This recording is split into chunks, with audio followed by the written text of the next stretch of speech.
কেউ খাবার জোগাতে কাজের সন্ধানে দৌড়াচ্ছে, আবার কেউ অতিরিক্ত খেয়ে খাবার হজমের জন্য দৌড়াচ্ছে। গভীর রাতে কারো বিলাসবহুল গাড়ি থামছে নিষিদ্ধ পল্লীতে, ঘরে অপেক্ষারত স্ত্রী দীর্ঘ শ্বাস ফেলছে। কেউ ভাঙা গড়ে থেকে ওই স্ত্রীকে নিয়ে অবিরত সুখের স্বপ্ন বুনছে। কেউ ভাবছে আর কয়টা দিন, ডিভোর্স পেপারে সাইন করলেই মুক্তি। কেউ একটা সম্পর্ক টিকিয়ে রাখার জন্য রীতিমতো যুদ্ধ করে চলছে। কেউ সন্তান ডাস্টবিনে ফেলে দিয়ে দায় মুক্ত হতে চাইছে, কেউ একটা সন্তানের জন্য সারা জীবন হাহাকার করে যাচ্ছে।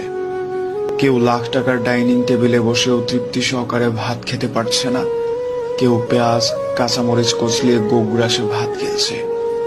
কারো দামি খাটে শুয়েও আবার ঘুমের ওষুধ খেতে হচ্ছে, কেউ আবার হিমেল হাওয়ায় রাস্তায় ওভার ব্রিজে ও ঘুরে ঘুমোচ্ছে। কারো পড়ার টেবিলে নতুন বইয়ের সমারোহ, কিন্তু